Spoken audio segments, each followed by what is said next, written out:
ده انا راجل دكتور، ده انا فاهم كل حاجه، مش فاهمكم انتوا. ها الشخص الحساس ده شخص وحش؟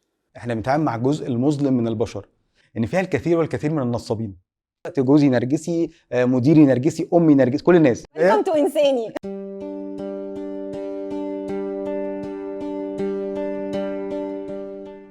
دكتور مصطفى، ايه الاخبار؟ مش عارفه اعمل ايه، لازم ارحب بيك. قلت اخش في الموضوع على طول، ما عرفتش. طب لا يلا نخش في الموضوع على طول. يلا بينا. يلا بينا. بعيدا عن الشهاده والعياده والبلطو، مين دكتور مصطفى الحقيقي؟ انسان عندي انتماءات كتير، عندي حاجات كتير بحبها وشغوف بيها، وعندي فاليوز في حياتي بقدر انها موجوده فيا، وعندي ادوار كتير تانية بقوم بيها غير البلطو والعياده. طب كان ايه شكل مشاعرك قبل ما تفهم البني ادم؟ بصي، انا من زمان وانا عندي ولع وشغف بالبني ادمين، اهتمام ما بين السطور، اهتمام ان انا افهم الناس وتصرفاتها وسلوكياتها، هي ليه بتتصرف بالشكل ده، وطول الوقت انا بندمج جدا في تحليلات الاشخاص، فيمكن طول الوقت كان عندي الشغف ان انا افهم هو ده جاي منين.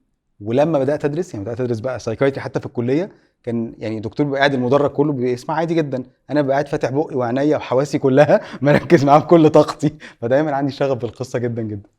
فهي مش اللي هو انا كنت عايزه ابقى دكتور بس، ده انا كنت عايز ابقى سايكايترست، كنت عايزه ابقى طبيب نفسي من وانا صغير. ده انا كان عندي معارك في الموضوع. عندي إيه ده؟ صوالات تحكيلنا شوية، وجولات. تحكيلنا شوية. عندي صوالات وجولات في النفسيه دي.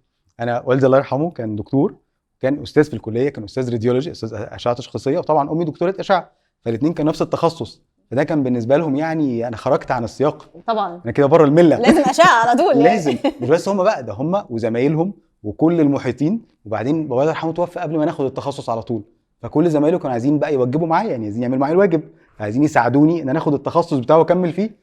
فامي لفت بيا على المشايخ والقساوسه عشان تثنيني عن فكره النفسيه، عشان ارجع في فكرتي. فانا كان عندي صولات وجولات في الموضوع ده كبيره جدا. يا نهار ابيض، والله احنا محظوظين ان حضرتك ربنا يخليك. كملت في الحمد لله. وفعلا حققت النتيجه والله دي. الحمد لله، ده يعني عشان اصريت على الحاجه اللي انا بحبها، ربنا اكرمني فيها كتير.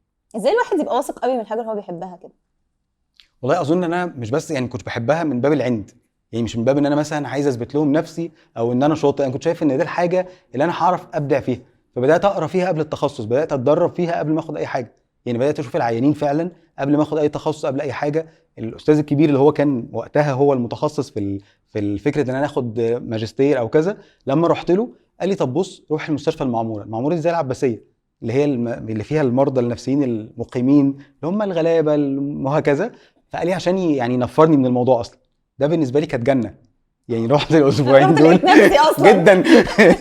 لقيت نفسي جدا جدا، كان بالنسبه لي قمه المتعه، فقصدي خدت التجربه قبل ما اخد التخصص عشان اتاكد هو ده انا بحبه فعلا ولا لا. هل في لحظه في طفولتك كنت اول مره تفهم فيها يعني ايه كلمه الم؟ لحظه واحده. احنا بسطاء. والله في لحظات كتير. في لحظات كتير شفت فيها يعني اختبرت فيها الالم وادركت معناه، بس يمكن برضو في الطفوله الواحد ما كانش بيعرف يترجم الحاجات في مكانها الحقيقي، فكان احيانا بيبقى بيلوم نفسه، احيانا كان بيبقى غضبان من حاجات هو مش فاهمها، فالالم كان بيترجم بمعاني تانية، بس في لحظات كتير الحقيقه اختبرت فيها هذا المعنى. بقيت مين عشان تعرف تبقى دكتور مصطفى دلوقتي؟ ايه الثمن اللي انت دفعته في الرحله دي؟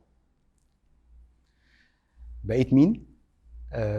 بص انا طول الوقت بحرص ان اكون نفسي، يعني بحرص ان انا مثلا لو احنا دلوقتي مع بعض، احنا بنسجل، احنا بره التسجيل، احنا في محاضره، احنا في العياده، بحاول طول الوقت اكون نفس الشخص، يعني طول الوقت بحاول ما اتلونش او يكون عندي كذا شخصيه، بس هو احنا مضطرين احيانا كتير يعني مش نلبس ماسك، بس في عندنا وجه اجتماعي، في طريقه لازم نتعامل بيها، يعني مثلا ممكن ابقى رايح العياده وانا عندي مشاعر سلبيه من حاجات تعباني جدا او ضغط عليا، ما ينفعش ده يطلع على المريض، ما ينفعش اكون قاعد مثلا سرحان او مش مركز، فانا محتاج اكون في كامل هيئتي في افضل احوالي، فيمكن ده ثمن كبير الى جانب احنا شغلنا كله على مشاعرنا، يعني عشان نوصل للحته اللي احنا فيها احنا طول الوقت بنتعامل مع مشاعر غضب وحزن ووجع والم طول اليوم، كل يوم، يعني ده بيحصل من اول يوم لاخره طول الايام، فدي حاجه مش سهله، فبتاثر على مشاعر الواحد جدا جدا، الواحد مش عارف يتعامل مع نفسه، بيتهيألي سهل قوي ان هو ينزلق ويغرق ويجيله اكتئاب ويتعب جدا جدا.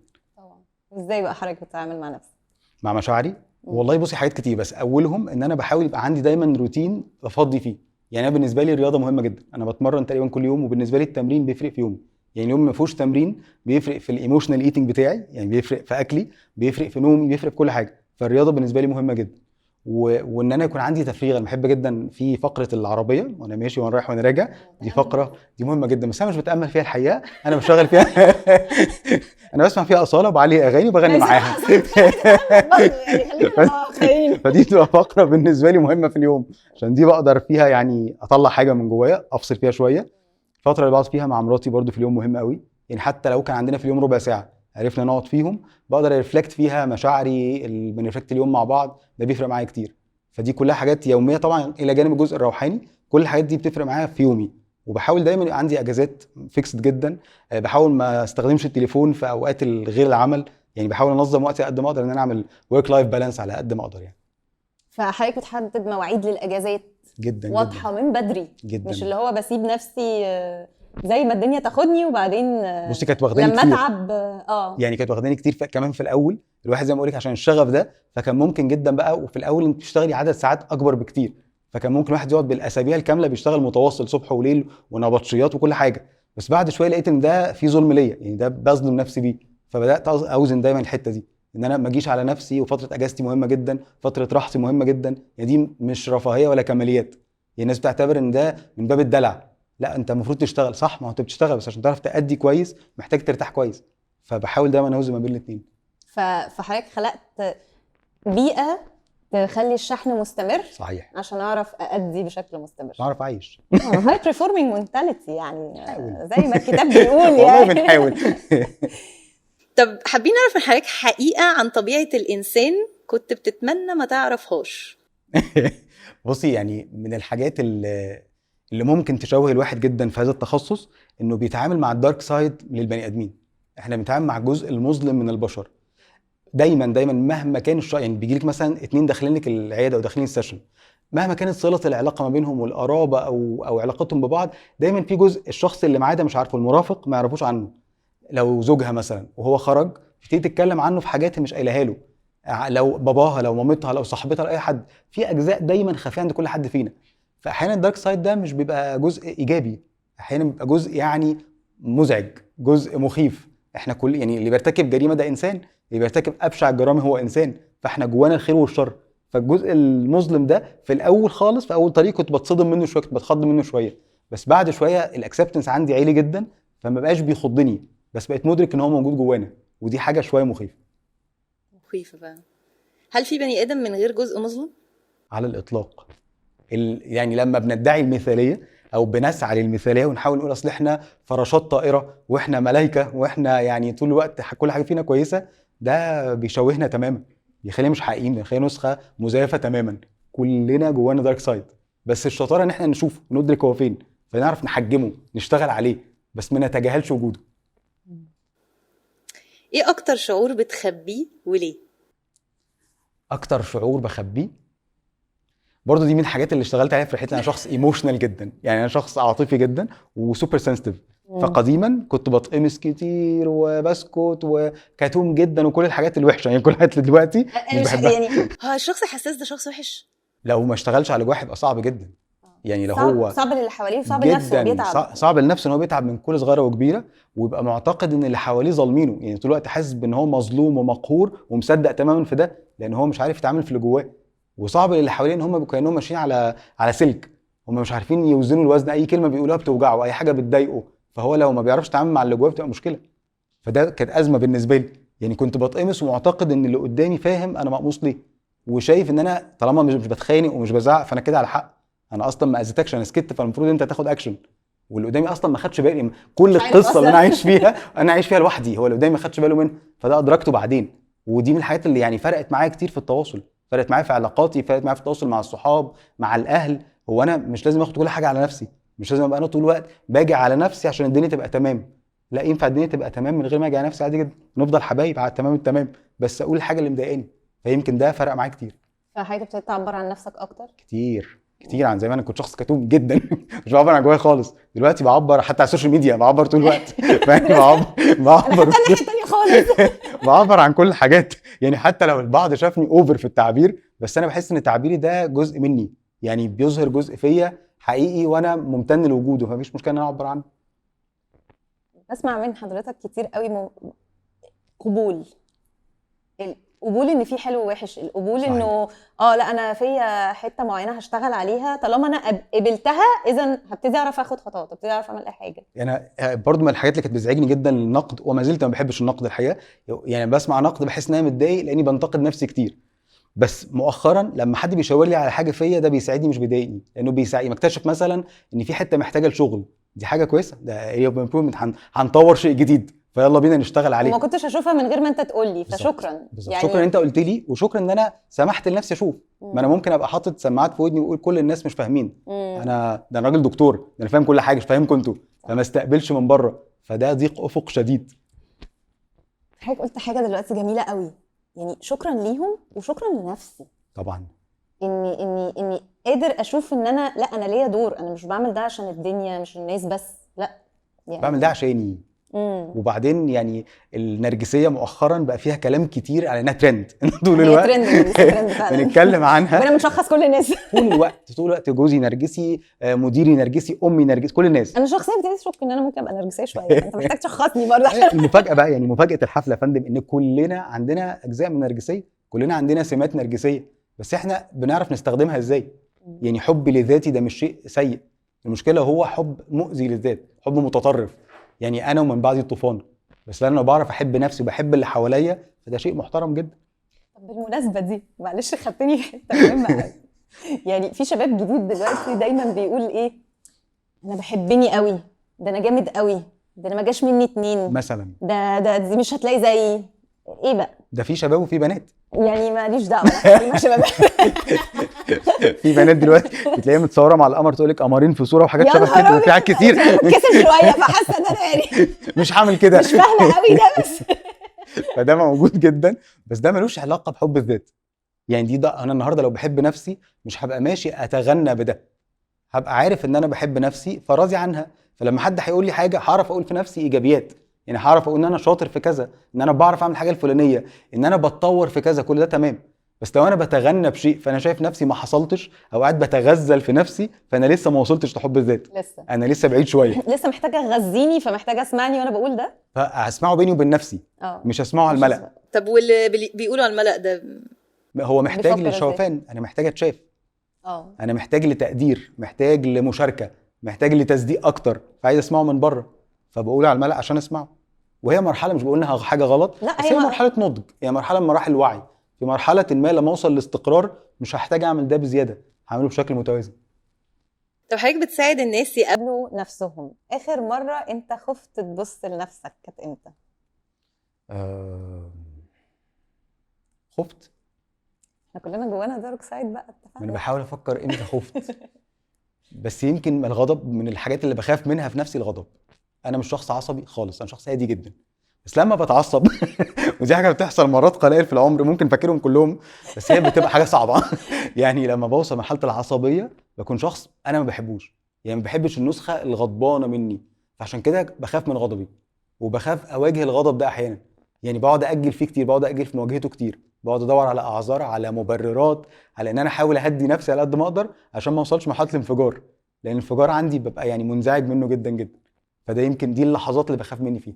مين الشخص اللي بيوصلك لده، اللي هو تحب تقول له انساني ده مش ابعد انا عني انساني فعلا انساني ده مش انا بص، هو لو في شخص بيوصلني ده فهو اكيد مش في حياتي حاليا، يعني لو في اشخاص كده هم خرجوا اكيد يعني لانه اللي بيوصلني ده غالبا موقف عدم تقدير، موقف عدم شوفان، موقف عدم احترام. يعني بالنسبه لي الخط الاحمر عموما هو الحاجه اللي بتيجي اللي في الاطار بتاعي انا في عدم تقدير، احس ان اللي قدامي مش مقدرني كانسان، دي بالنسبه لي قاتله، يعني ده بالنسبه لي هو ده بدايه العصبيه لما احس ان في حد بيوجه لي اهانه، او طريقه التعامل دي فيها تقليل، او فيها انه مش شايف قدري، ده بالنسبه لي مزعج جدا. لو هو مش شايف قدري، هو مش فارق معايا كشخص، يعني بتعامل معاه في الحياه العاديه مش مهم، حد بتعامل معاه موظف، حد بتعامل معاه في يومي في لحظه، تمام مش مهم، بس حد من دايرتي القريبه او حد من الناس القريبين فبيتعامل معايا بشكل فيه عدم يعني تقدير، ده بالنسبه لي صعب جدا.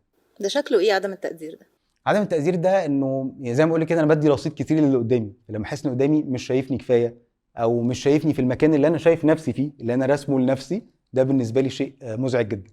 سواء في طريقه الكلام، سواء في طريقه يعني احيانا مثلا تبقي في ايفنت ما فتحس ان انت مش متقدره، تحس ان انت مش واخده المكان اللي انت شايفه نفسك فيه، تعاملوا معاك يعني انت مثلا حد موجود على السوشيال ميديا عنده ملايين الفولورز وشكرا. لا يعني ده بالنسبه لي انا مش هو ده. يعني فكره حتى في الناس لما حد بيتعامل معايا على ان انا الدكتور المشهور او دكتور المشاهير، ده بالنسبه لي بحسه تقليل مني. انا لا، انا بني ادم. يعني اكتر وصف بحبه جدا وبحترمه جدا لما حد يقول لي انت دكتور انسان، ده بالنسبه لي بيلمسني جدا، بحس ان هو ده كتير فهو ده انا. بس لما حد يقول لي الدكتور المشهور ولا الدكتور اللي بيطلع في التلفزيون ولا الدكتور المشاهير، بحس ان ده حاجه كوميرشال جدا، ده مش انا، ده مش الشخص ده، وما بحس مش حتى مش بشوف نفسي في ده، بحس ان ده بعيد قوي عني. يعني ايه ان البني ادم اللي قدامي يشوفني الانسان، او يشوف البني ادم اللي جوايا بعيد عن الالقاب، ده شكله ايه؟ اظن انه يعني الشخص اللي جوايا بيحاول يبقى موجود طول الوقت، يعني طول الوقت بحاول اشتغل اغذي الانسان اللي جوايا، فاظن بيوصل للناس بصدق، يعني بيوصل للناس حتى وانا على الستيج بيحسوا ان احنا قريبين من بعض حتى لو قربنا نتقابل. يعني اول مره احنا بنتقابل من خلال محاضره فيها الاف الاشخاص، فاحنا بنتقابل بس اي كونتاكت، بيبقى في بينا لينك كده انساني تماما. هو جاي عشان انا اشتغلت غذيت الانسان اللي جوايا ده جدا، غذيته بكل حاجه، يعني روحانيا علميا علاقات كل حاجه بشتغل عليه طول الوقت. فيمكن ده اللي بيخلي اللي قدامي يشوف ده، بيكون ملهم للناس. يعني احنا في زماننا الحالي الفلترز هي سيدة الموقف، احنا طول الوقت عندنا فلاتر، طول الوقت عندنا محاولات للتجميل، مش بس التجميل حتى اللي هو بتاع الوش، التجميل بتاع كل حاجه، بنحط شوجر كوتنج على كل شيء. يعني بتلاقي شخص مؤذي جدا يقول لك ده انا طيب جدا بس انا مش عارف في حته العصبيه ايه، او انه مش اصل انا كذا اصل انا، يعني تلاقي الاشخاص طول الوقت بيحاول ينزه نفسه عن الخطأ. فاحنا بقى عندنا فلاتر كتير، ففكره ان يبقى تلاقي شخص نسخه حقيقيه ده مش منتشر كتير، مش حاجه موجوده كتير، فبتبقى ملهمه للغير ان ينفع اكون زي ما انا بكعبلتي بعبلي بنواقصي واكون مقبول. وبحسها، بالظبط. بحس ان الشخص ده حقيقي فعلا. بالظبط، وبيبقى قريب مني، يعني في بدرجه قرب. بحس يعني بحس بوضوح. صحيح. بحس ان لما ببقى مع الشخص اللي هو حقيقي انسان، بحس ان انا متشافه متقدره، مع ان انا يعني هو ممكن ما يبقاش عارفني صحيح. لانه على ستيج، ده حاسه حقيقي. انه شايفني مقدرني، حاسه اني مرتاحه، حاسه بوضوح، حاسه. وحتى لما الناس بتجيلي مثلا العياده لاول مره، يعني اول مره نتقابل، هم طبعا من خلال السوشيال ميديا بيشوفوني كل يوم، فبيبقوا عندهم علاقه اللي هو عميقه خلاص معايا. انا تماما ومروه عامله ايه؟ بالظبط كده. يعني دايما في اخر السيشن كده سلمي عليها بحبها جدا. ففي عندنا ده، ففي عندنا العلاقه اللي هي العلاقه الانسانيه دي، ويمكن دي حاجه بالنسبه لي ده الكنز بتاعي في الحياه. شكرا والله، شكرا لوجود حضرتك. ربنا يخليكي. ايه اللي محدش بيقوله عن العلاج النفسي؟ والله بص، هو دلوقتي بقى كل حاجه بتتقال. يعني كل حاجه بتتقال لدرجه ان بقى في طب ايه اللي محدش بيقوله عن مهنة العلاج النفسي؟ محدش بيقوله عن مهنه العلاج النفسي، اقول عادي. ان فيها الكثير والكثير من النصابين، ان في كتير ناس مش حقيقيين، في ناس بتلجأ لهذا التخصص علشان مكسب، عشان كسب مادي يعني، او علشان ما كانش عندها اختيار تاني فراحت السكه دي، وفي ناس بتحس ان هي حاجه بتلمع فهم عايزينها عشان بتلمع، فدول ما بيبقوش ناس يعني حقيقيين. في ناس موجوده ومشهوره ومنتشره وكل حاجه، بس هم ما بيدوش فايده حقيقيه للناس. للاسف في ناس كتيره اتاذت من ده فعلا جدا، يعني بيضللوا الناس، بيدوا معلومات مزيفه. انصاف المتعلمين في هذا التخصص كتير جدا، يعني الناس اللي دلوقتي جوه التخصص وبتسمي نفسها ثيرابيست ومعالج ولايف كوتش، وهو اصلا ما عندوش اي حاجه، ما عندوش شهادات، ما عندوش علم، ما عندوش خبره، ما فيش اي حاجه، هو حاسس ان هو بيعرف يسمع الناس، قال خلاص انا هشتغل في الشغلانه دي. يلا بينا. فبينصحهم حتى بحاجات بناء على تجربته الشخصيه اللي هي مشوهه، تجربه بايظه، فده حاجه مزعجه جدا في هذا التخصص. طب ونعمل ايه يا دكتور في الموضوع ده؟ نفيريفاي احنا رايحين لمين، مهم قوي، مهم قوي اعرف انا ايه مشكلتي، هل انا محتاج لتشخيص، هل انا عندي مشكله حاسس انها مرضيه محتاج الجا لدكتور يشخصني، ولا انا عندي حاجه موقفاني في حياتي فمحتاج لايف كوتش اقعد معاه. ده بدايه، ثم ادور بقى مين الشخص اللي هقعد معاه ده، شهاداته ده رقم واحد، هو دارس ايه اصلا، يعني ايه الدراسه بتاعته، وهو فيريفايد فين، يعني لو هو عمل معايا مشكله هقدر اشتكي فين، هل في نقابه هو بيتبع لها، هل في مثلا مؤسسه ما هو بيتدرب معاها فبنقدر نتكلم معاهم، ده مهم جدا. انما مش هروح لشخص لمجرد انه موجود على السوشيال ميديا او مجرد انه مشهور. وطبعا الريفيوز بتاعت الناس بتفرق كتير، والناس بتكتب بقى ريفيو على ويب سايت، بتقول عنه ايه؟ بالظبط بتقول عنه حاجه على ويب سايت، بتقول حاجه عنه هو شخصيا، فيعني تجارب الاخرين معاه مهمه جدا. امتى اقول على شخص ان ده شخص حقيقي؟ بقول عليه شخص حقيقي لو هو بيقبل عيوبه وبيتكلم عنها مش بأريحية بس على الاقل قابلها، يعني قابل ان هو عنده ضعف، قابل ان هو عنده ذلات، عنده عثرات، عنده اخطاء، فهو ده بيكون شخص حقيقي. ولو مش بيبالغ في الشيء، اي مبالغه، اي حاجه بتلمع هي مش حقيقيه. الحاجات اللامعه بزياده هي غالبا مش حقيقيه. طب والحاجات اللي وحشه بزياده؟ الحاجات الوحشه بزياده غالبا هي بتداري على اشياء تانية. يعني حتى الاشرار من وجهه نظرنا هم غلابه بالنسبه لي. الاشرار اللي احنا بنشوفهم مؤذيين، يعني كتير قوي مره بتقول لي انا مش دكتور نفسي، ما تقوليش ان هي مش عارف كده يعني ما تفسرش التصرفات على ان الشخص ده مثلا مظلوم ولا مقهور. انا بالنسبه لي حتى الشخص الشرير هو عنده جزء ايجابي، حتى اشر الناس جواه حته مضيئه. فاللي بيبالغ في الشر او بيعمل حاجات زياده هو عنده وجع ما مش عارف يتعامل معاه، فبيظهره بالشر اللي جواه. يعني الناس الوحشة اللي في حياتنا ثانيه لو سمحت. هم ناس افهم بس، هم ناس كويسين. هو احنا كلنا بنحاول نبقى كويسين.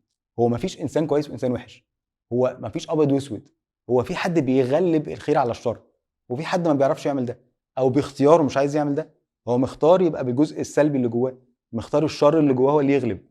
فهي اختيار البني ادم، مش ان هو كويس ولا وحش. الفرق ما بين انسان اللي بنشوفه مؤذيين في حياتنا او لا، ان الشخص المؤذي ده قرر انه يبطل يشتغل على نفسه، بطل يطور منها، فقرر ان هو يأذي اللي حواليه بطباع عنده، ببخل، بعصبيه، باي عله. بس الشخص التاني حاول، فاللي بيحاول ده هو ده المطلوب مننا. ايه اكبر وهم الناس بتعيشه في حياتها؟ اكبر وهم هو الفولس بيرسبشن لاي شيء، مينلي السيلف بيرسبشن، الادراك الخاطئ للذات. ده اكبر وهم بنعيش فيه. اعتقادي مثلا ان انا افضل من الحته اللي انا فيها بكتير، زي ما انت كنت بتقولي من شويه كده، جامد قوي. او اعتقادي مثلا ان انا ان انا اطيب واحد في الدنيا، ان انا شخص طيب والناس جايه عليا. اه او ان انا مثلا الضحيه في الكون، الناس كلها اشرار وانا الوحيد الغلبان الضحيه. يعني لو كل اللي حواليك اشرار يبقى انت عندك مشكله. يعني ليه كلهم حواليك اشرار؟ يبقى انت في عندك عيله جابت لك كل الاشرار دول حواليك، او خليتهم كلهم يفترسوك، او خليتهم كلهم اشرار. يمكن انت بتقوم بدور تطلع اسوأ ما فيهم، بتسيب لهم مساحه يفترسوك، فانت عندك انت مشكله. فاكبر وهم بنعيشه هو الخداع لنفسنا، الانكار اللي بنعيش فيه، اعتقادنا ان احنا ناس تانيين. معلش بس الكلام ده عميق وجامد قوي، مش عارفه اعديه كده.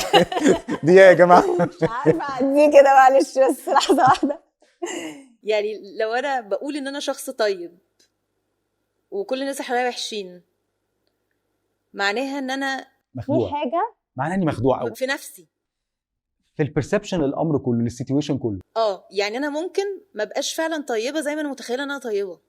ممكن اكون طيبه، ما هو الطيبه معناها ايه؟ اني لا ابادر بالاذى، فدي طيبه، ده شيء محترم جدا. اه بس الطيبه المطلقه اللي هي من غير حدود ما اسمهاش طيبه، اسمها حاجات تانية. يعني الطيبه اللي هي ما فيهاش حدود تحميني دي سذاجه، ده ايذاء للذات، ده فيها تقليل مني، انا كده جيت على نفسي، دي ما اسمهاش طيبه. فالطيبه حدودها اني مش ببادر بالاذى اللي قدامي. ممكن يكون جوايا شعور سلبي ناحيتك بس ما بقومش اذيك، اغير منك، بس الغيره دي مش هتخليني اقوم ابوظ لك البرنامج بتاعك عشان انا غيران. بس غيران دي شعور طبيعي. ففي فرق ما بين المشاعر اللي جوايا وما بين الاكشنز بتاعتي. فلو انا طيب في المطلق وانا شايف نفسي شخص طيب فده شيء جميل، بس اثقل هذه الطيبه بالحمايه، ان انا احمي الطيبه دي، اكون كيس، اكون فاطن، اكون عندي الكياسه الكفايه ان احمي ده، احط الحدود بتاعتي. حدود. لو شفت بقى كل اللي حواليا مؤذيين يبقى انا في مشكله. طب هم ليه مؤذيين؟ ليه بجيب النمط ده بالذات؟ طب ولو انا حاسه ان الحدود دي فيها جرح للانسان اللي قدامي، يبقى انا كده باذي نفسي. صحيح، يبقى انا عندي ارضاء اخرين، يبقى انا عندي اعتقاد ان الاخر اهم مني. طب هو ليه روح بيتهم مرتاح وانا روح زعلان؟ ليه بقى؟ يعني اشمعنى؟ طب ليه بقى والنبي؟ هل انا طب ما اقل تقول منه؟ لنا ليه؟ عشان بس احنا كلنا كده بدون نعرف ليه ما هل نزعله. هل انا يعني احنا مش قادرين نزعله. هل انا اقل منه؟ يعني هل هو اولى مني بان هو يبقى مرتاح وانا ابقى زعلان؟ ايه المانع ان هو يكون يعني طالما هو في ليه ما العالم بتاعهم، زعلوش؟ بالظبط هو في العالم بتاعهم مسموح ان يقول كلام بايخ. انا بحس بالذنب لو زعلت اللي قدامي. ما هو انا لو قلت لك ان ده ما يناسبنيش، ده مش بيزعل. ولو اللي قدامي زعل يبقى هو مش ناضج كفايه.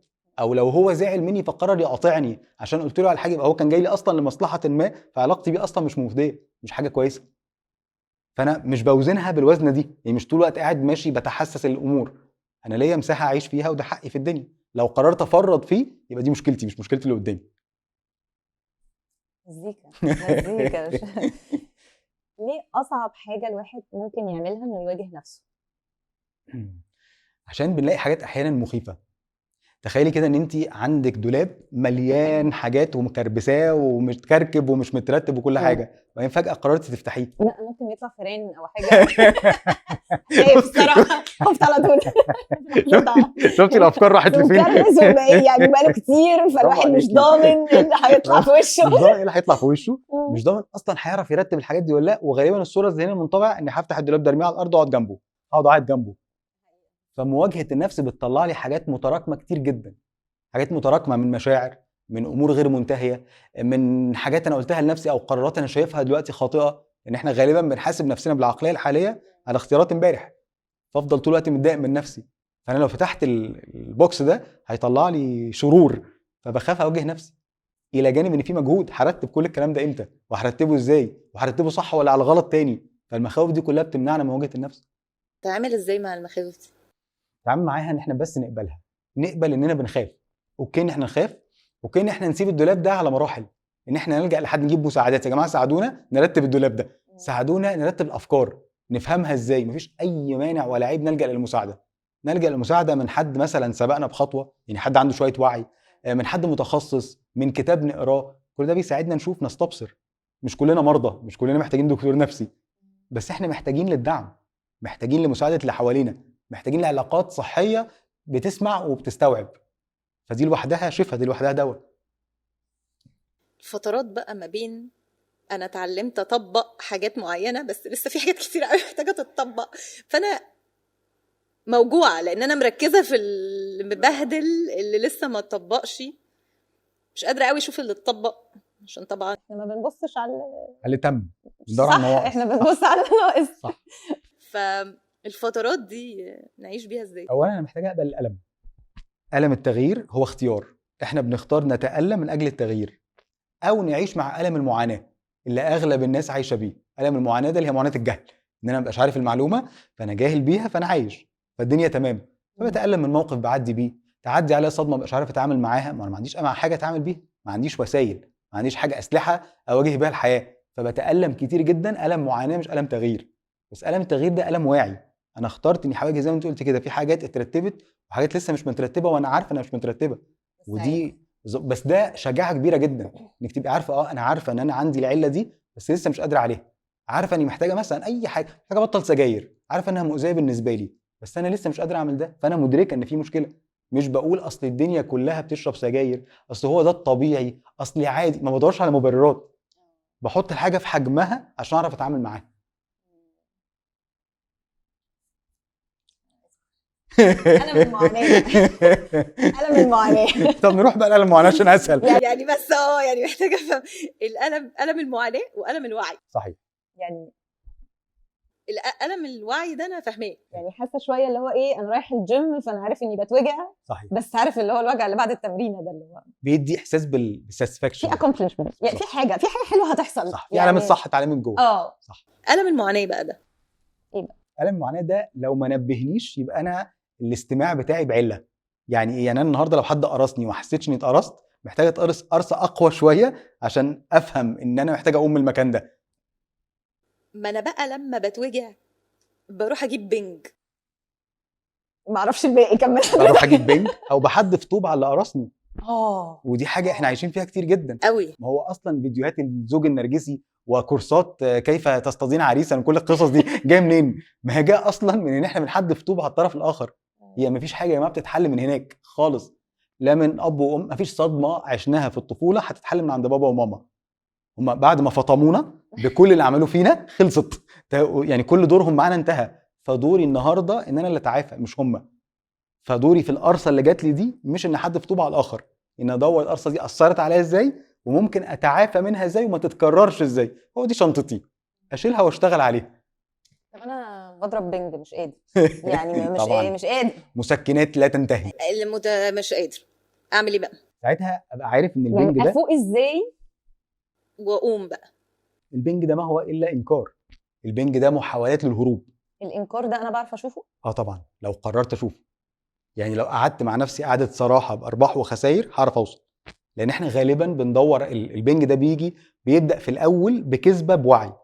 انا بكذب على نفسي بوعي، بيتحول لكذبه. بالظبط، بحاول بعد كده الكذبه بدون وعي، تحول لانكار. لا ده مش حاجه من الكلام ده بيتهيأ لهم.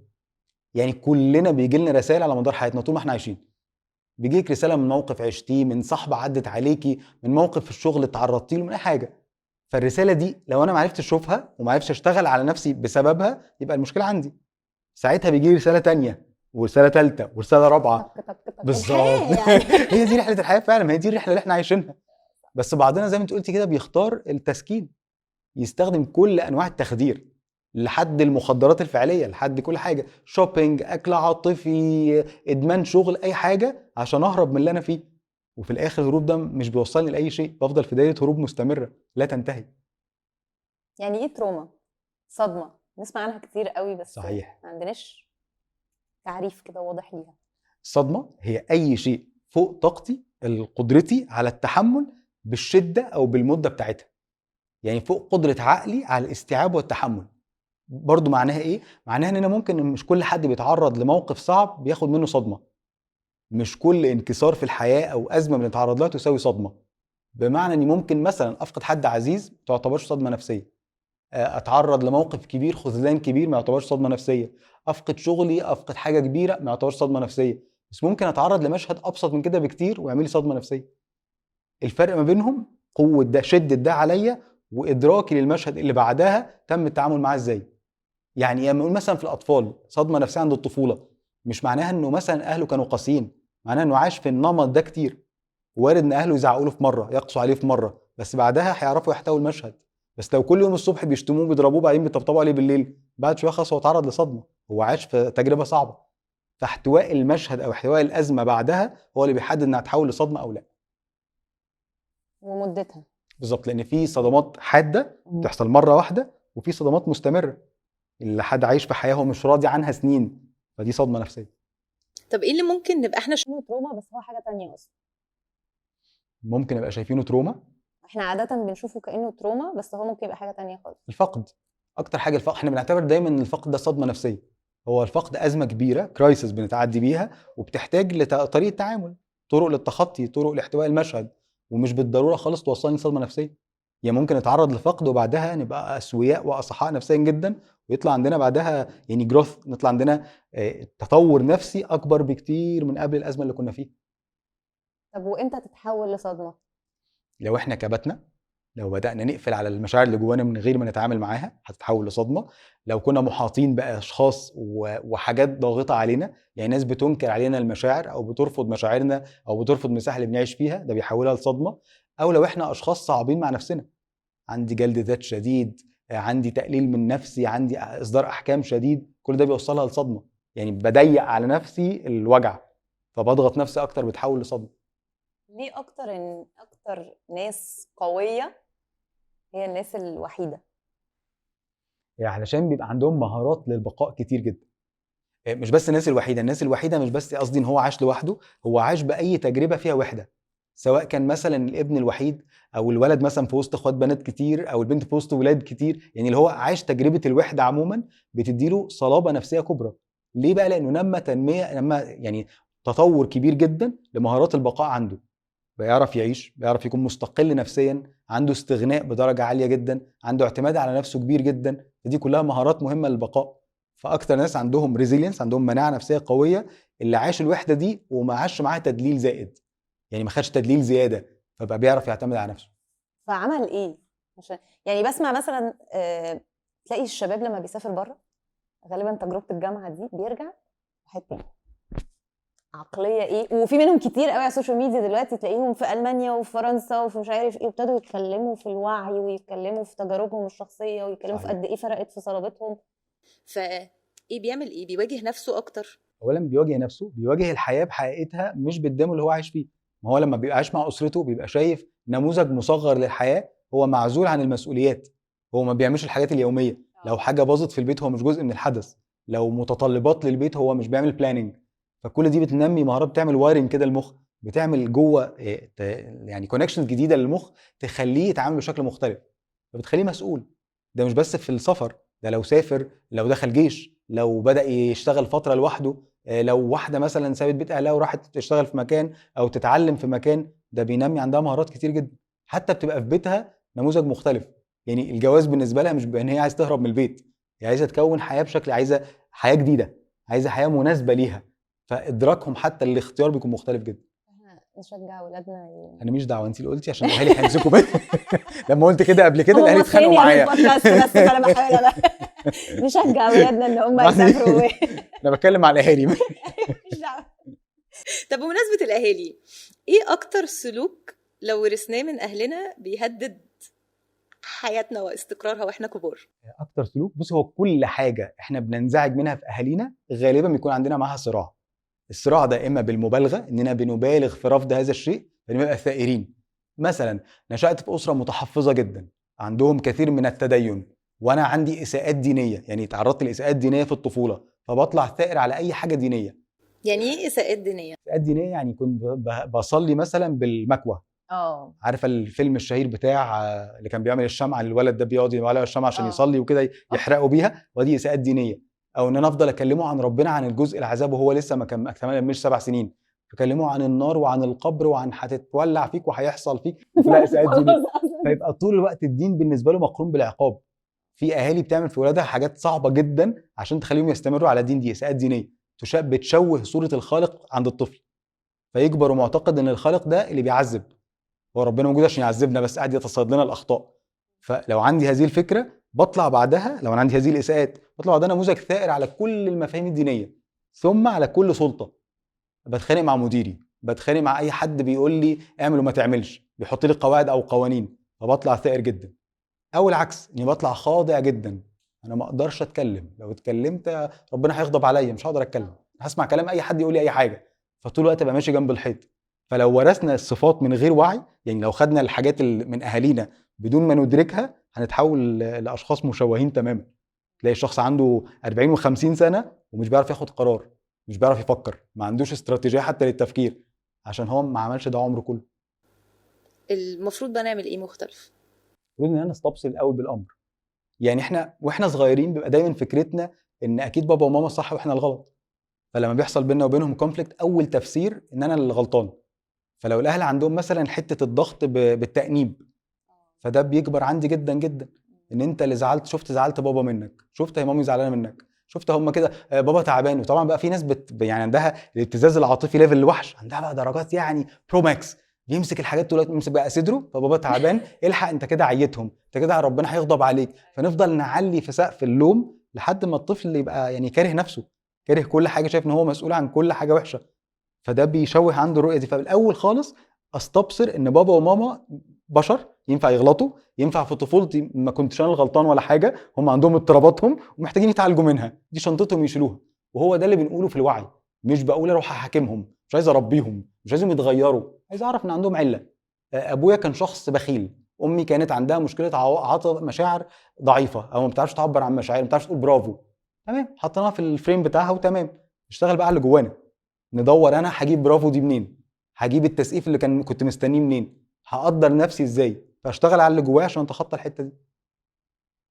لما العيله بقى بتبقى مصدر التوتر ده، ازاي بقى احط الحدود اللي قلت لنا عليها في الاول؟ فاكر بقى الحدود حطيناها من شويه، اجيبها هنا عايزين نرجع لها. من غير ما احس بالذنب. عظمه، جميل. لماذا ما احسش بالذنب؟ يعني ايه المانع ان احس بالذنب؟ عشان بر الوالدين ودول اهلي ومش عايزه اوجعهم. صح، انا مش عايز اوجعهم، بس انا عارف اني اتربيت على احساس الذنب. يعني كان مثلا باكل وبشرب بالذنب، انت ما اكلتش فالاكل ده هيجري وراك يوم القيامه. ليه يا ولاد؟ طب ما يسيبوه ما ياكلش عادي، مفيش مشكله، ليه يجري ورايا يوم القيامه؟ يعني ليه الطبق يبقى مسدود حتى بالاكل؟ يعني انا اتربيت كل الحاجات على اني طول الوقت احساس الذنب عايش بيه. هل انت متخيل انك لما تبني الحدود احساس الذنب هيسيبك ويمشي؟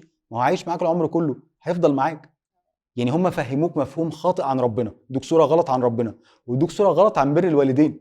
هو بر الوالدين مش طاعه الوالدين، البر حاجه والطاعه حاجه تانية. طب ماذا لو ابويا وامي مثلا عندهم اضطرابات عقليه، هل علينا ان انا اطيعهم؟ طب لو هم عندهم مشكله في ادراك الامور اصلا، اطيعهم ليه؟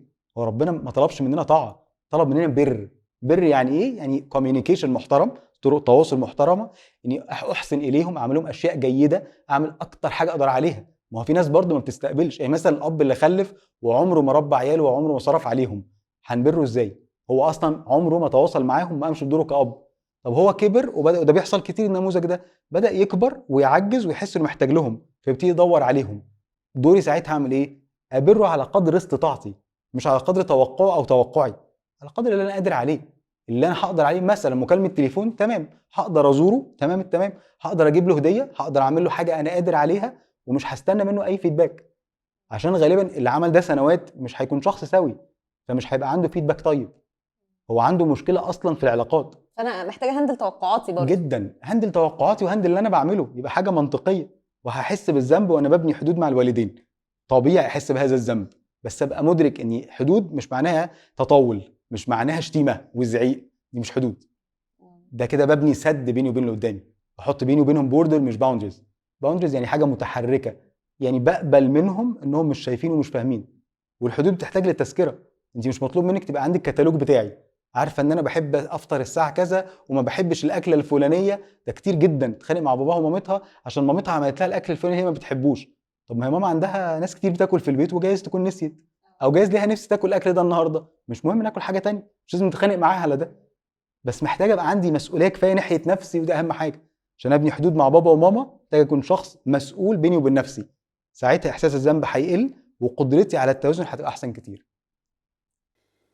في ناس كده لسه عايشة مع أهلها بتحس إنها مسؤولة عن إصلاح العيلة، اوه عشان كتير. احنا كبرنا فعايزين نعيش حياة جميلة، بس إحنا لسه ما اتجوزناش، فإحنا لسه قاعدين مع بابا وماما، بس إحنا مش مرتاحين، حاسين إن لأ إحنا محتاجين نصلح حاجة، ما يلا نصلح. هو اصلا دور المنقذ نشأ منين؟ نشأ من الحته دي، يعني نشأ ان انا كنت فرد في البيت، كبرت وطلعت على مشاكل، اني طول الوقت الحق ده بيتخانقوا مع بعض، الحق صلح ما بينهم، بابا وماما هيولعوا في البيت، قوم صالحهم على بعض، قول لي باباك كذا، قول لمامتك كذا، ان انا بتحط في النص في حاجات مش بتاعتي. فطلعت وكبرت وانا معتقد اني مطلوب مني انقاذ واصلاح كل حاجه بايظه. هي اصلا فكره غير حقيقيه وغير منطقيه، ما ينفعش تحصل. طب انا عايزه اصلحها عشان راحتي النفسية. مش هترتاح ده اولا يعني مش هوصل هذه الراحه، والاهم اني مش هصلحها. حقيقه الامر انا ما اخترتلهمش جوازهم من بعض، يعني ما اخترتش ابوهم يتجوزوا، يعني في حالات كتير لو كنت حضرت الكتب الكتاب ده كنت بوظته عشان ما كنتش هبقى عايزهم يتجوزوا. هو الفكره ان انا اصلا ما عنديش القدره على اصلاح علاقتهم ببعض، وما عنديش اوثوريتي، ما ينفعش اكون انا سلطه فوقهم، انا فرد في العيله دي، ترس في هذه العيله، دوري اصلح نفسي. طب هم طلبوا مني اللي يحكوا معايا، هسمعهم لو انا قادر، لو انا قادر على فضفاضه، عايزين يفضفض، حد فيهم عايز يفضفض، امي عايزه تحكي، عايزه تشتكي، تمام، لو انا قادر اسمع. بس انا مش هاخد دور محامي حد فيهم، مش هبقى واقف في النص ما بينهم، مش هقف ما بين امي واختي، ما بين ابويا وامي، مش هقف في النص.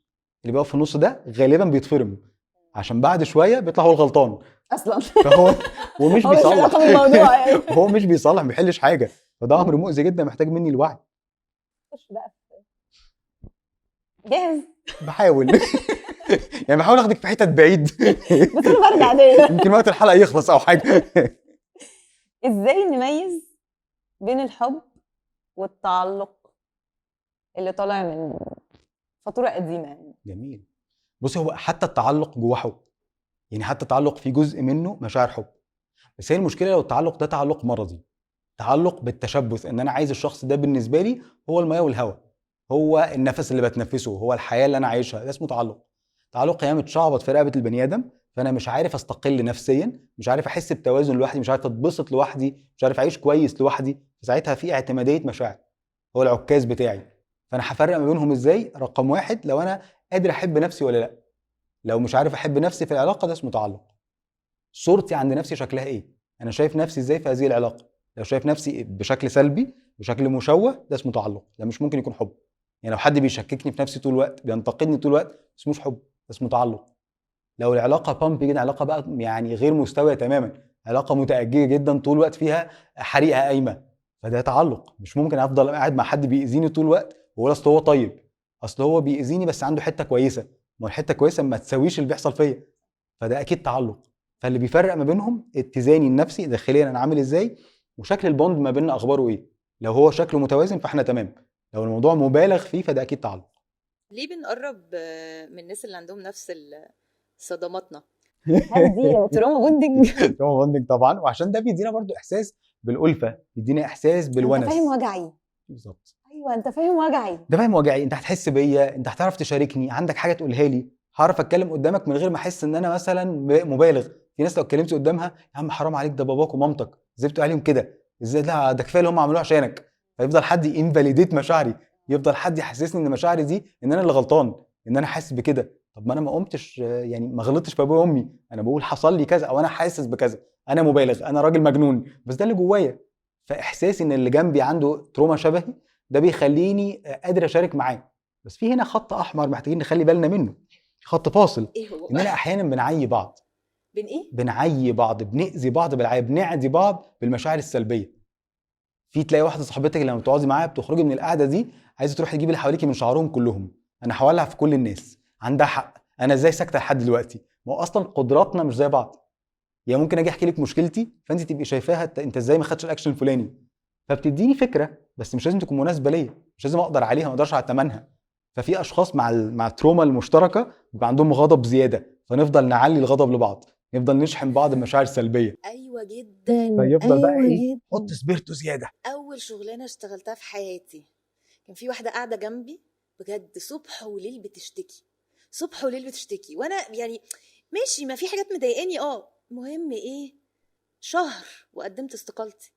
قعدت بعديها 3 سنين والله العظيم فضلت قاعده في نفس الشركه 3 سنين بعدين. بنفس الشكوى الصباحيه والمسائيه. يعني أنا فهمتش. انا ما فهمتش. فدي فعلا من الحاجات اللي بتحصل بنشوفها كتير قوي كمان في الشغل بالذات، عشان الشغل احنا كل يوم مع بعض كل يوم مع بعض، فسهل قوي ان مش بتشتكي لك عشان تطفشك، هي بتشتكي لك عشان هي حاسه بده وعايشه ده. ايوه هي في ناس بتعيش نيتها بالجزء مش وحشه السلبي. يعني. في ناس بتحب السلبيات يعني.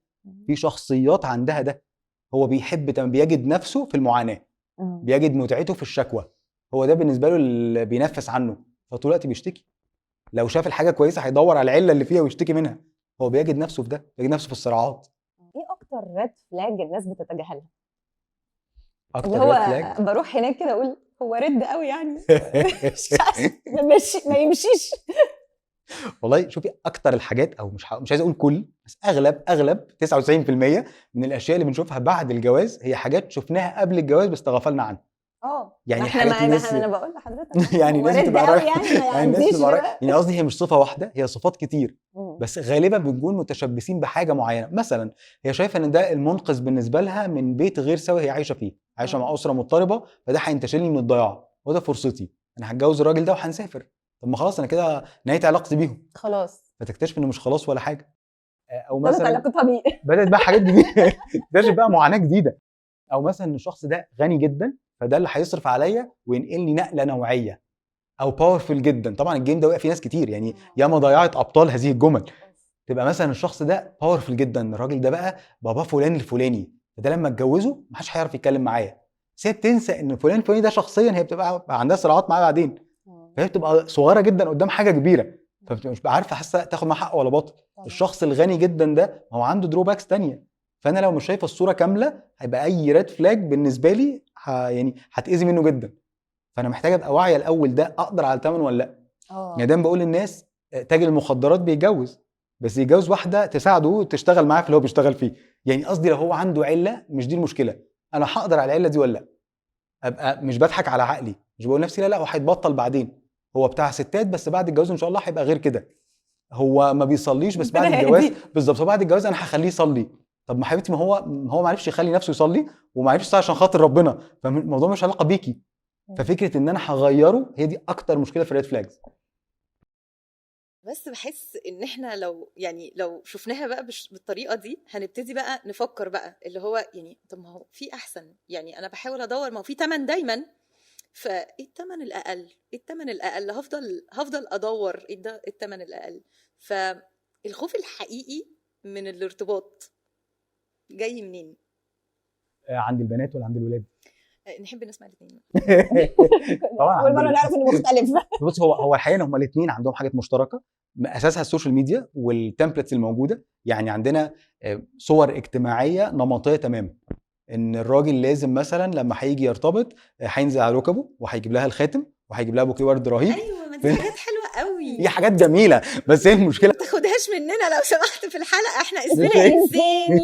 ما مش هي دي بس الرساله من الجواز، مش هي دي الارتباط. بس دي بتوري اهتمام صح، بتوري وبتوري كده. بس في حاجات تانية كتير بتوري اهتمام. والصورة ديها بقى بعديها بقى في حاجات تانية. والصورة النمطية دي بتشوه أصلا المفهوم. مثلا لو هو ما عندوش القدرة إن هو يكون الشخص الفلافي ثم العاشق، ما بيعرفش يكون الشخص ده، هو بالنسبة له دي أزمة. طب ما يتعلم يا دكتور. حلو، هو حتى لو يتعلم بيتعلم مهارات، بيتعلم أجزاء، إلى جانب طبعا الصورة بتاعت بقى كل الحاجات اللي بناخدها احنا طول الوقت بنشحن بعض بالسلبيات. بتقعدي مع أي حد عنده تجربة مع الجواز مش ممكن يحكي لك حاجة كويسة. مش ممكن مثلا واحده صاحبتك تقول لك احنا امبارح اتبسطنا قوي مع بعض، او جوزي ده انا بحبه عشان هو لطيف في كذا، ما بتحصلش لو ده قليل قوي جدا. ده بيحصل باله من من الحلو اللي 3 حصل. افراد في الكوكب. اه بس الاغلب احنا اتخانقنا الاسبوع اللي فات، ده مقرف في كذا وكذا، مع ان هم امبارح كانوا مقضيين يوم ظريف. فاحنا ما حدش بينقل لنا خبره جيده عن الجواز. فالصوره النمطيه ان الجواز ده مقبره الحب، الجواز ده اسوأ قرار في الوجود. فبقى في خوف عند كل طرف، عند الولد والبنت، وخوف من اشكال الجواز. لو اتجوزنا جواز صالونات فانا اكيد هيجي لي واحد سيء جدا، او واحد ما بيعرفش اصلا يتعامل مع والله البنات. انا بسمع من انجح الجوازات جوازات الصالونات. كل اشكال الجوازات فيها جوازات ناجحه. دي حقيقة. جواز الصالونات في ناس بتنجح فيه جدا جدا وبيحبوا بعض، بقى بينهم يعني عشق بعد كده وموده ورحمه وعلاقه طيبه، عشان هم متكافئين عارفين ينضجوا سوا. فالموضوع مش ابيض واسود. بس اكتر حاجه فيها خوف من الجواز هي الصوره النمطيه عن الجواز، انه حاجه سيئه مش حاجه كويسه. هل الذكاء العاطفي ممكن يتحول لقناع؟ الاقتناع حلو قوي، ده سؤال جميل. هو الذكاء العاطفي في اساسه محرك قوي جدا للنجاح. يعني الشخص الذكي ذهنيا من غير ذكاء عاطفي صعب جدا ينجح، حتى على مستوى الشغل. يعني هو لو في شغله شاطر وتكنيكالي هايل بس ما عندوش ذكاء عاطفي ما بينجحش النجاح اللي بيلمع. الذكاء العاطفي هايل بس ممكن يتحول لاقناع لو احنا استخدمناه، لان احنا ممكن جدا نستخدمه من اجل تطويع الاخرين. ان انا اذكى واحد في المنطقه فاعرف احرك اللي حواليا. هي دي اللي نسميها مانيبيوليشن. بالظبط، ودي درجه من درجات النرجسيه بالمناسبه. تلاعب. طبعا بنتلاعب باللي قدامنا لاننا عارفين نحس هو محتاج ايه. مفاتيحه فين بالظبط، هو مفتاحه، هو محتاج لتقدير، هغرقه بالتقدير. هلاقيه متضايق منه فهمنع عنه الحاجه، فاشفطها فيبتدي يجري ورايا. طب انت ليه بطلت؟ طب انا عملت ايه؟ طب انا غلطت في ايه؟ طب انا طول الوقت هو بيدمني كشخص. فده تلاعب. بالظبط، بحرك الاشخاص، ودي حاجه مؤذيه جدا جدا. نشوفها ازاي دي؟ نشوف الفرق ده ازاي في الشخص يعني ولا في نفسنا؟ لا في الشخص. والله في الشخص انا محتاجه اشوف لو هو بيعمل معايا ده، يعني لما يبالغ في العطاء بتاعه، لما الاقي حد مأفور في حاجه ابتدي انتبه، ابتدي كده اقلل شويه اخداني منه، وان انا يكون عندي مصادر اخرى للشحن. انا بعرف اخد التقدير من مصادر تانية.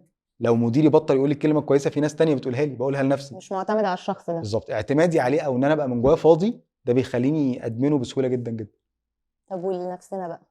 لنفسنا ان انا ابقى يعني عندي راعي ربنا راعي ربنا في الناس. يعني انا ابقى واعي. بس انا ببقى مقتنع ان وجهه نظري تمام وانا ما باذيش حد، وانا ببقى مقتنع بده. انا ممكن ابقى بحركك لمصلحتك. صح، بس في فرق ما بين الشعور وما بين عقلانه الشعور. لو انا حاسس ناحيه فلان بالامتنان بالحب بالود ده حاجه، وان انا عايز احسسه بالحب ده موضوع تاني. يعني بديله رساله عشان عايز اوصل له رساله ان هو مهم بالنسبه لي، ده مش حب. ده انا كده بعقل المشاعر عشان اديله مسج معينه. فدي حاجه ودي حاجه تانية خالص. فاللي هيفرق ما بينهم الوزن اللي ما بينهم، انا حاسس جواه ولا لا. الشخص النرجسي ما بيحسش، ما عندوش مشاعر، ما بيتعاطفش، فكل اللي بيفرق معاه عقله. فهو ذكي جدا بعقله، فبالتالي بيعرف يدي المشاعر بالعقل، وده شيء غير صحي بالمره. طب وهل ده معناه ان الشخص النرجسي وحش؟ النرجسي شخص ناجح جدا، شخص لامع جدا، شخص محبوب جدا، لانه بيلم الناس حواليه ببراعه، بيعرف يحط ناس كاوبجكتس حواليه، وهو في النص كده سنتر اوف اتنشن. هو طول الوقت كده له زهو. عشان كده لما ستات كتير يعني في العياده يجي تقول لك اصل جوزي نرجسي، تلاقي راجل يعني غلبان في نفسه ومنطفئ. ده نرجسي ازاي والنبي؟ يحطه ازاي على سكيل نرجسي ازاي؟ طيب هو النرجسي ده حاجه شخص بيلمع، فغالبا بيكون ناجح جدا، والناس طول الوقت بتسبق، اللي طول الوقت عايزين يروحوا له كده، عايزين ياخدوا من الجلوري بتاعته، طول الوقت عايزين ياخدوا حته منه. فهو عنده ده، بس هو مؤذي جدا جدا على مستوى المشاعر، على مستوى العلاقات. هل ده يخلي بني ادم وحش؟ ما هو فكره اصلا التصنيف الحلو والوحش ده تصنيف غير حقيقي. يعني حتى الشخص النرجسي عنده حاجات كويسه وينفع يبقى في لحظه ما شخص مختلف لو اشتغل على اللي جواه، بس هو للاسف لا يدرك الا متاخر جدا. ايوه، يعني هو ما بيبقاش عارف ان هو نرجسي. بيبقى عارف ان هو مؤذي لان هو بيعمل حاجات عن قصد انه يأذي بيها، وبيبقى واعي لده.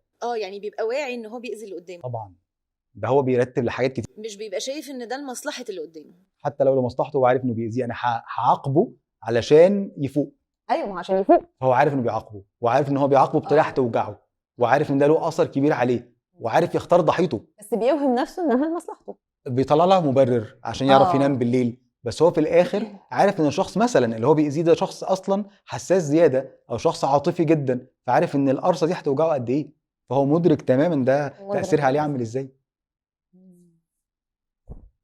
نتخطى احساس بقى الخذلان لما بنكتشف هذه الاشياء في الاخرين ازاي؟ اولا الخذلان. الخذلان، برافو عليكي. برافو عليكي. بالعربي فعيب كده ما يصحش. والله على فكره منبهر بالعربي بتاعك من اول ما بدانا بجد والله العظيم. مرنوني بقالهم يعني دي كتير. الشكر والله للتيم برافو. الجميل اللي ورا الكاميرا ده الصراحه يعني احنا اتقابلنا في مرات كتير ما كنتيش بالشطاره دي، ما شاء الله في تطور كبير. اتفضلوا يا جماعه، اتفضلوا، سقفه كبيره. ازاي اتخطى شعور الخذلان ده؟ ان انا الاول ابقى واعيه الخذلان ده جاي لي منين، جاي لي ليه اصلا، انا ليه اتحطيت في الحته دي. يعني ادراكي للحدث، ان انا اقسم الحدث ده لعناصر بيساعدني في تخطيه. لو انا مش فاهماه وشايفاه كله على بعضه كولكتيفلي كده مش هعرف اتحرك فيه.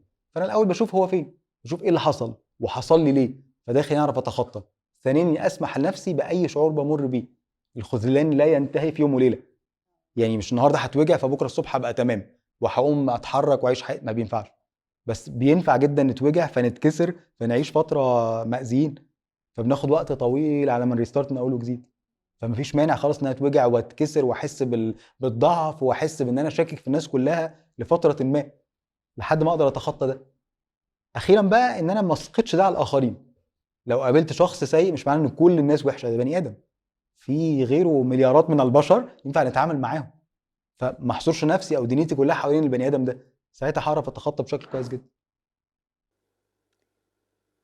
نرجع بقى للحته بتاعت معلش بس ان انا مش هحس بالامان مع حد تاني، ومش يعني نعيش الفتره دي ازاي حضرتك؟ بس مش بصي، هو اسوأ حاجه ممكن اطلع بيها من تجربه انسانيه او اطلع بيها من خذلان او من صدمه اني اشك في نفسي، او اني اطلع بصوره مشوهه عن ذاتي.